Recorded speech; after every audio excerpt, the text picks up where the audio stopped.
The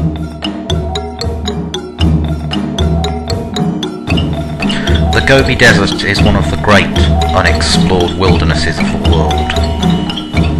Here in Mongolia there are legends of a terrifying creature said to lurk beneath these trackless sands, known as Alroy Hoi Hoi, or the intestine worm. We in the West call it the Death Worm.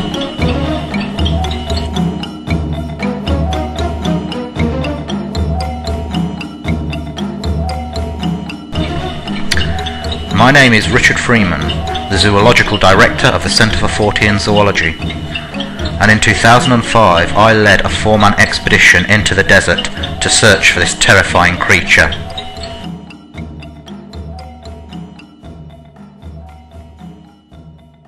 Some center it's like a village center, and the people saying that there is 2 places where we can find the archive. 2 places where we can find a death worm? Yes. Brilliant. Do you know if anyone has seen it recently? Sorry? Do you know if anyone has seen it recently? Yes, yes. They saw the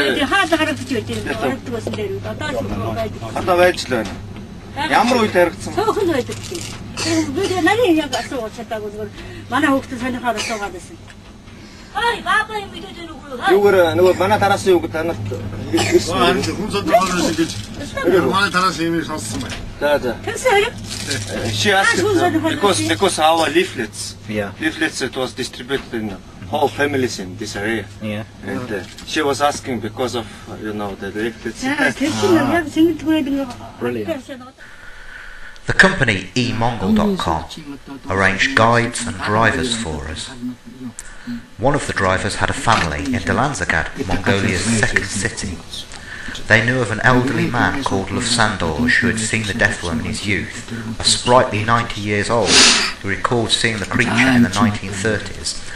Our guide and translator, Bill Gay, spoke to him and translated for us. This death worm looks like a ham, which we eat. Yeah. Salami. Looks like a ham. Salami. Yeah, but the color is always changing. It depends of the area when he is living. Yeah, maybe it can be brown, like if it's near the some places. Yeah, or like looks like a scents. Changeable. Yeah. Change the color depending on its environment. And this is very poisonous. Said, and there are a lot of stories when the people dead when they touch or using the wood, then touch using the wood and dead, Right. A lot of stories. And last time he saw in 1972. Yeah, in our times he said it's very few. He said. And there is 2 men who knows about this, and he said the names to write down, and we will visit it during our trip. Could you ask him what he thinks it is? Does he think it's a snake or a worm or a lizard or what?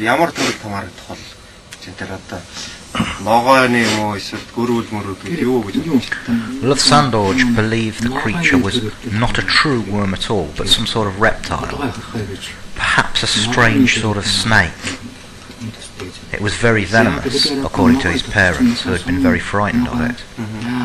There were many stories of people being killed by it, although he didn't know anybody personally.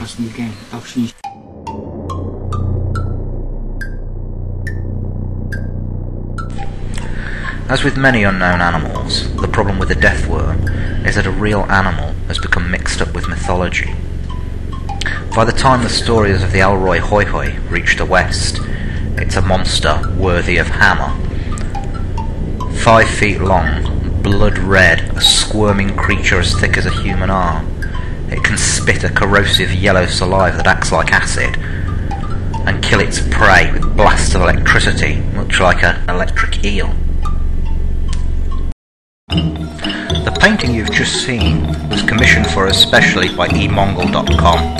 It was created by a famous Mongolian artist called Jargalan and depicts his vision of the death worm, it was used in leaflets we distributed to the nomads in the desert.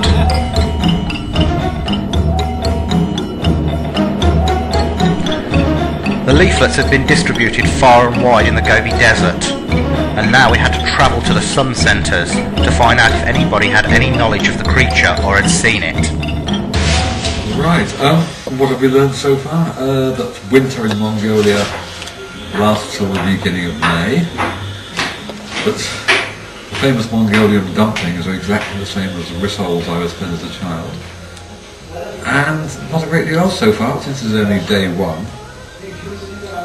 I think we've done pretty well. It's cold. It's very sunny. People are utterly fantastic. Really, really nice people. Huge. I thought bigger than I thought. They must be the largest people in Asia, I should think, by quite a way. Strange mix of Russian, Slavic, bulk, height. Seems the guys are at least 6'4", quite a few, and general sort of Mongol mass, which is quite interesting. But absolutely lovely. A really good sense of humour.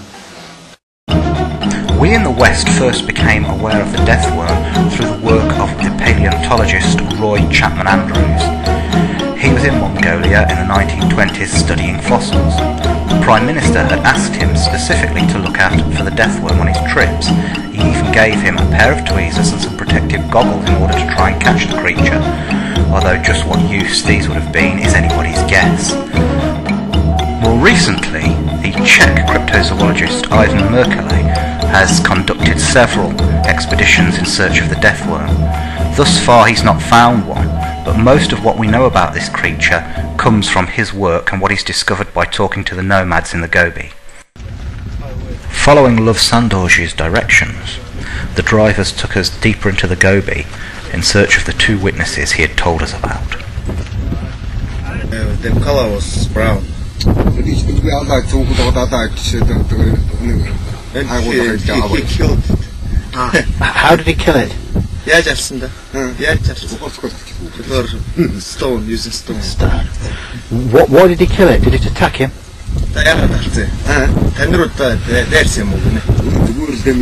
Just playing. Just for fun.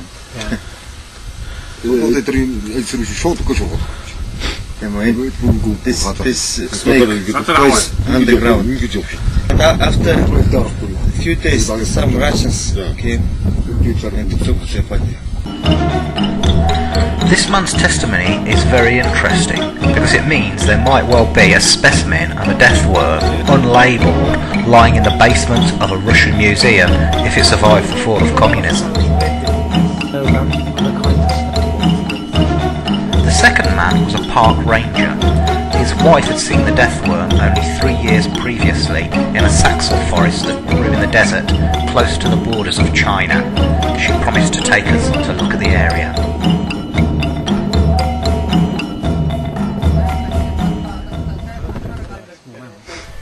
Saxel is a small, strange plant that grows in the desert. Suki took us to a forest of these, wherein we found a delicious surprise.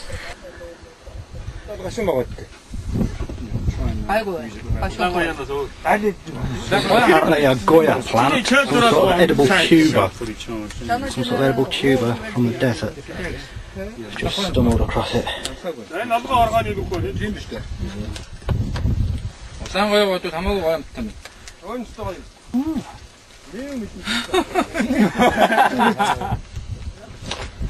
It's actually really good. The goyo is a parasitic plant. It lives on the roots of the Saxel. It occurs where death worms are seen. In other literature about the death worm, it's postulated that this plant is highly poisonous and this is where the death worm gets its venom from. In fact, it's quite delicious and perfectly edible, tasting like a cross between celery and banana. And this is death worm territory. We're on our way to the area of a sighting about a mile from here. This old lady in front saw the death worm about 2 or 3 years ago. She's going to take us to the exact spot. And she saw it in the afternoon in June. I'm hoping it's hot enough to bring the creature to the surface. 내 놈은 내가 허유를 소망 먹었지. 내가 너 She was staying here. Yeah. And death worm was when the water. Yeah. After a few minutes, the death worm went here and fall down.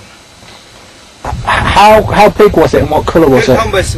아, 저러니까 어떤 잠깐만. 저리 들어가고. 내가 그 의인의 하이사를 이놈이 지금. 내 사람도 이놈의 날이. 야, 나 지금 아니 이제 날이 Like this. 네, 됐네비. And the human. 네.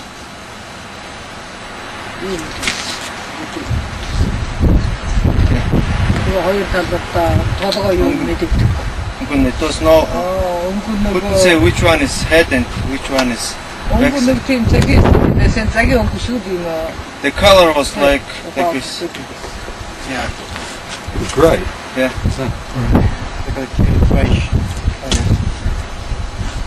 How long? About that long? Long. Bit of it. Around 40 centimeters. 40 centimeters. What did it do? Just lying here and move and go under the ground. You mean it burrowed into the ground? Yeah, it's like going into the ground.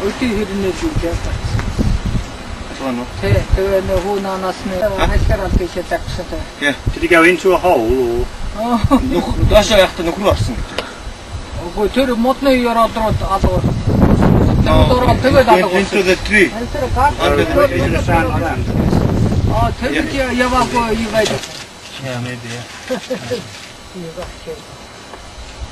But not actually in a hole? No. Not in a hole or like that? No. Okay.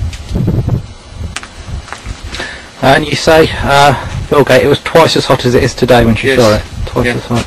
Yeah. Blimey.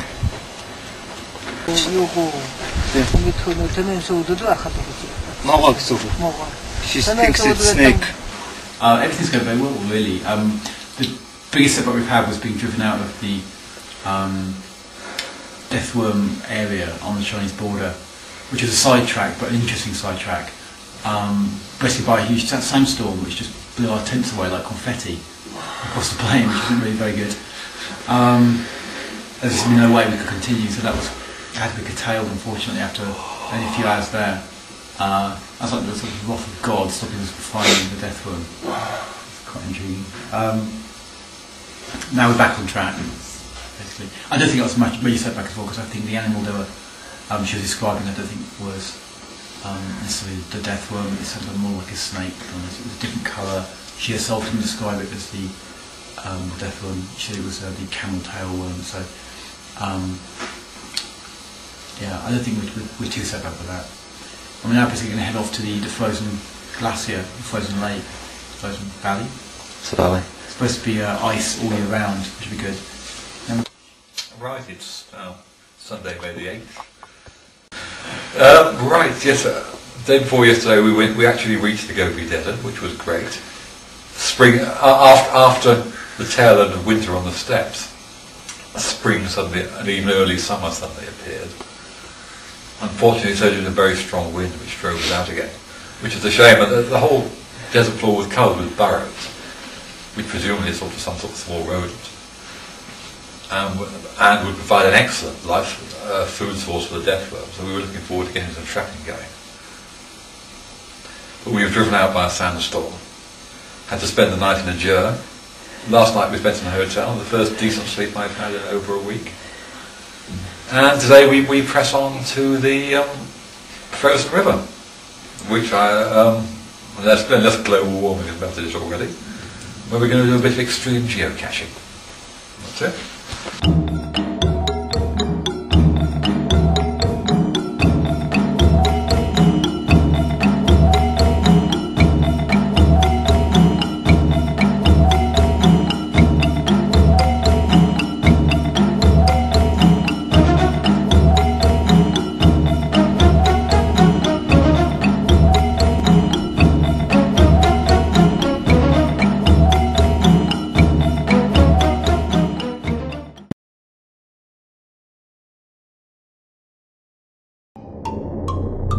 Yolan Am is one of the strangest places I've ever visited. A frozen ice gorge, protected by sheer 500-foot walls. The river that runs through the gorge never ever thaws, or it didn't until recently. It was famous for being frozen 12 months of the year, but over the last few years it's beginning to thaw very slightly in summer, perhaps an indication of global warming. What are you doing? Yeah.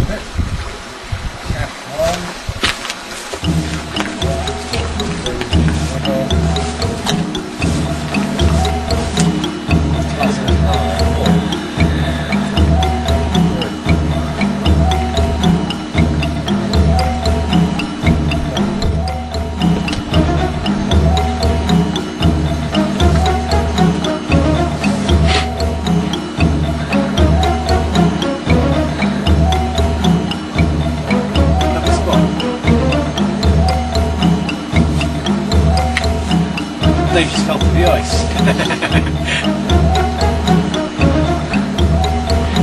Ah, well, he's expendable.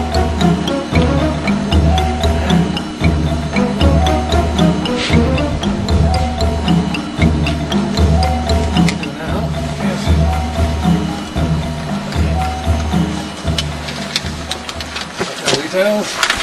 Oops. Okay.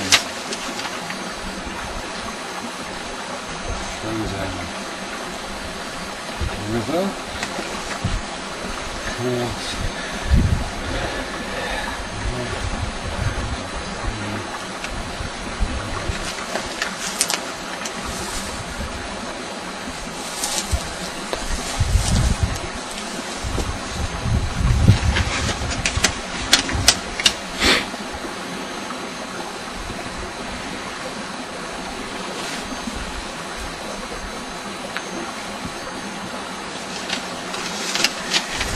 and the date is, I think, the 9th.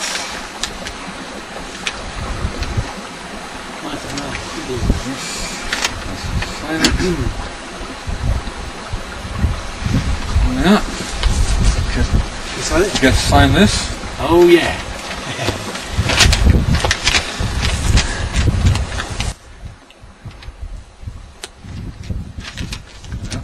Two of us will sign it.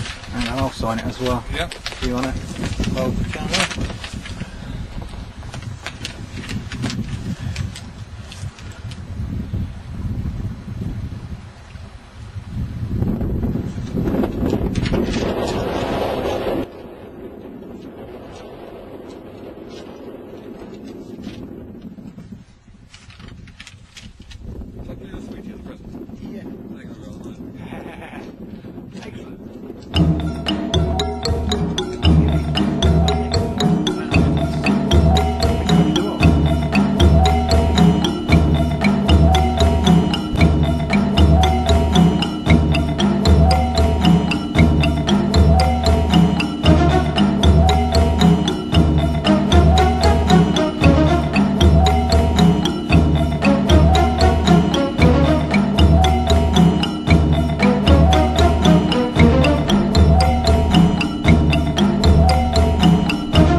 Fantastic.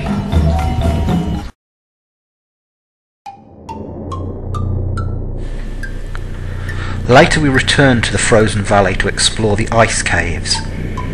These fantastic structures are carved out of the ice by the constant howling winds that come screaming down from the desert. Beautiful caverns of silver, grey and blue, quite unlike any other caves I'd been in. Very, very hauntingly beautiful.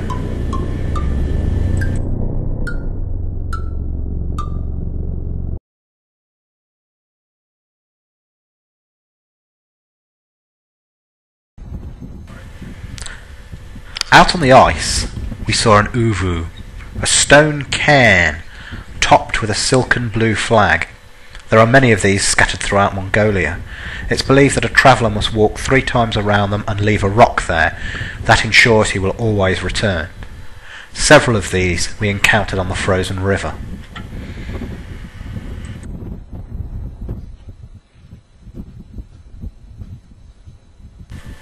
Of course, I perform the ritual, walking around the cairn and leaving a stone, and I hope that one day I will return to the frozen river and Mongolia.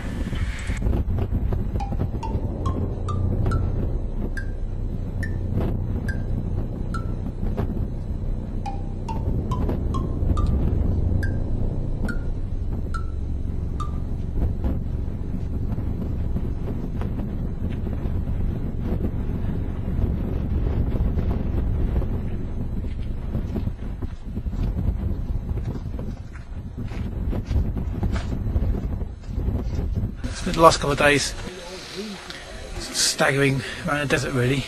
We're in a incredible valley, it's a frozen valley, a real wildlife preserve, full of ticks which I don't know, aim straight for the face, little head-hunting bastards. Yeah, that's great, lots of good animals. Didn't see a snow leopard despite apparently the last time Bulgaria went there was been there 4 times, we've seen 3 snow leopards, that's pretty good. We didn't see a single thing, we saw about 4 wild sheep, incredible distance, nothing else. Well, we left that place, a sandstorm got up, just going deep into the desert. We had to spend the night in a hotel last night in a tiny little village, I forgot the name of it. That was quite good. I've had another tick on my chin. That's it, we're now heading right into the desert. We've got the sand dunes around us now for the first time, which is quite good. So that'll continue, but it's good Death Worm country. Yeah, if you can remember. Tuesday the 10th. We're in the proper Gobi now, well, the big Gobi A. Temperature's a lot more agreeable than everywhere else we've been. T-shirts I think today. Around 1 o'clock, so I'm guessing we'll stop for lunch soon. Very bumpy road. Hopefully sand dunes proper soon. And then Death Worm. Reflections on Mongolia. I thought Afghanistan was tough. Mongolia with its ticks and its dust storms, I think is now #1 in the holidays from hell league. Last night we spent on a hard bed, but the toilet was a shed in the middle of the public square. There was no running water.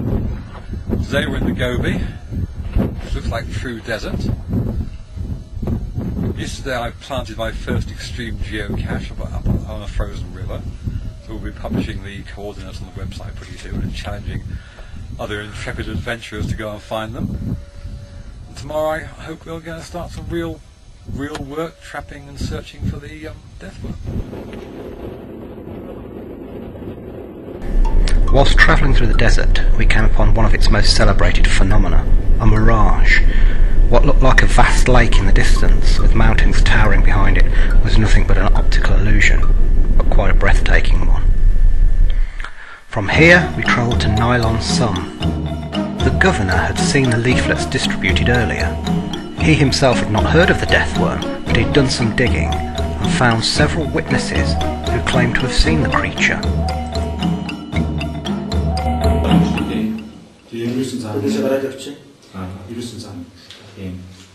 Okay, there is a man whose name is Deng Deng. He lives 30 kilometers far from here. Now we're going to this place to meet this man. This man, the man who saw Death Worm. On the way to meet Damdin, we came upon a ruined village in the desert. We stopped to investigate.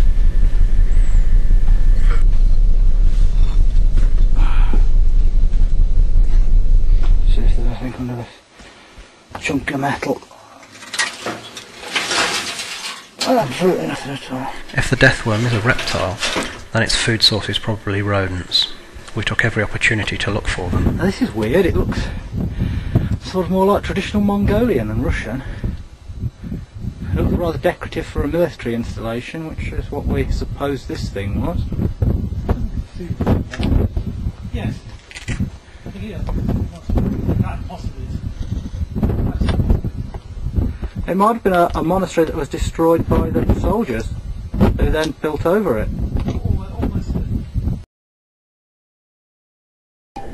Sadly, when we arrived at Damdin's Gur, our battery had run down on the camera, so we couldn't film him. But he told us that when he was a boy, he had seen a death worm while herding animals. It was about 2 feet long, reddish brown, and about 4 inches thick. He told his parents, and they were so frightened they packed up their gur and moved out of the area. Another witness we heard of was named Hervu. He was an elderly retired colonel, and he lived on a near-abandoned military base, once again very close to the Chinese border.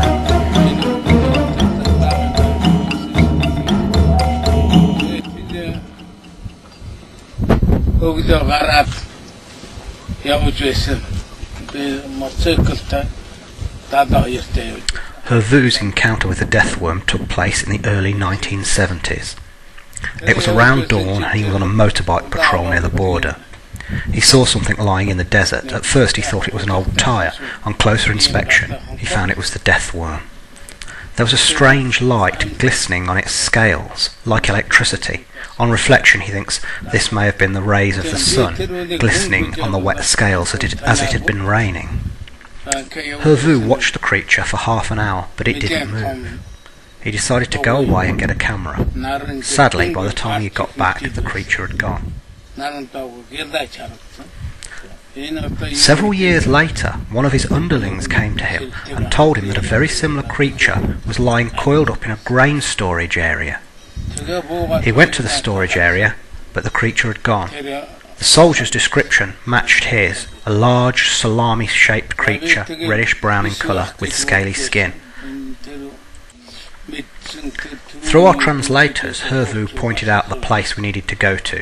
It was quite near the Chinese border.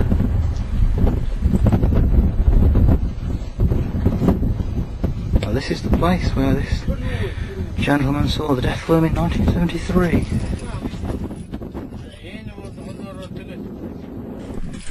It was symptomatic of the kindness of the Mongolians that this venerable old soldier travelled with us to the area where he'd seen the death worm so long ago. He scratched in the ground the shape of the creature as he'd found it lying there coiled up when he mistook it for a tyre.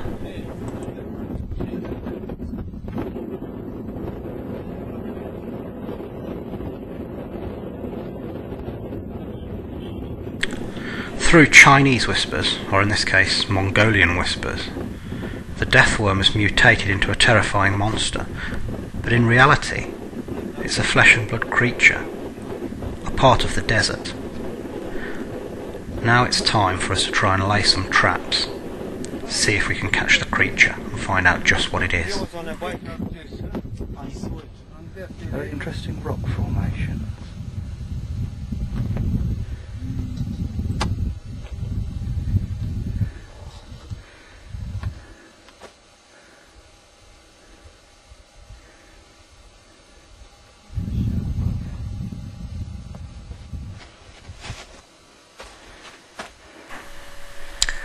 The area looked quite promising. There was lots of bushes and places to hide. We thought there might be small animals here, prey for the death worm, so we decided to lay our traps here. See him? Oh, he's nice. Wow, you really sure dig. Here we are, matey! Little nocturnal gecko. Let's have a look at you. Where are we going? Ah, that's a bit more like it. Now we've got you. He's a sweetheart, look at him. His little face. Little mute. Oh, we're going to focus that. Alright. I like his little wiggling attempt to... That's 4 species of lizard I've come across now. Is it in a lost world? Where somebody finds a tick on his person, it disappears and Challenger says, what a great regret, that was a new species, I only wish you'd kept it. Somebody replies, don't worry, there's no one just coming to your beard.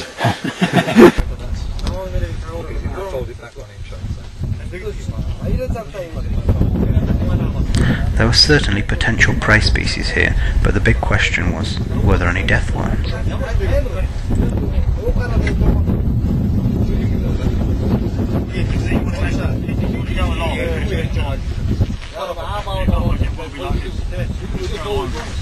We decided to make camp in the area and got out the equipment we brought with us all the way from England.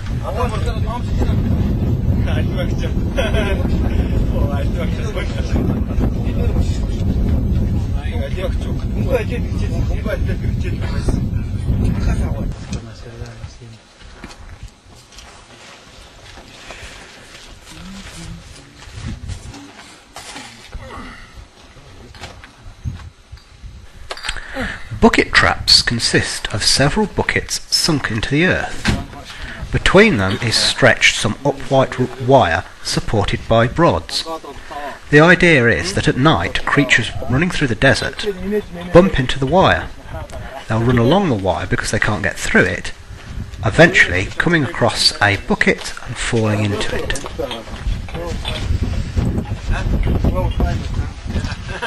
There's a little bit, it doesn't matter if it's a bit of a lip around it, because they'll just run up it like it's a natural, you know, a natural curvature of the ground.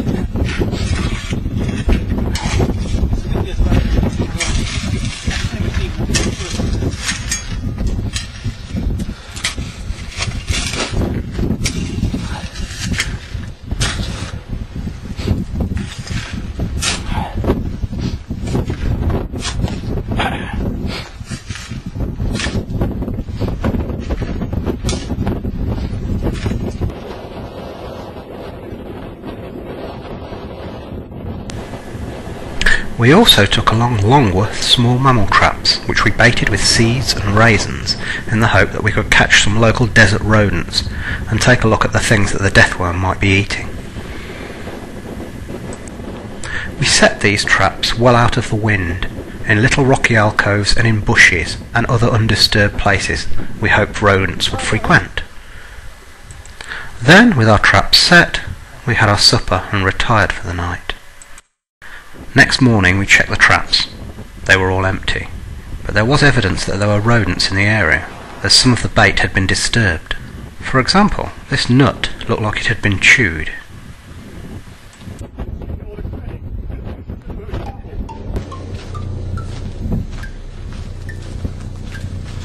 A big fat nothing in that one. And a big fat nothing in that one. Oh, it's still open.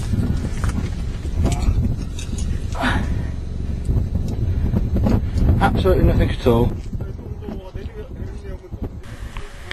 We were not too disheartened by the lack of prey. There were plenty more oases to explore yet. We'd only baited a tiny portion of the desert, and just because we hadn't caught a death worm didn't mean that they don't exist. How's this for peculiar terrain? In the middle of the bloody Gobi Desert. Grasslands. Grasslands in the Gobi. How very, very odd. It's kind of like a mini golf course. Yeah, that's what I was thinking. Or a Japanese moss garden. Yeah. Really odd.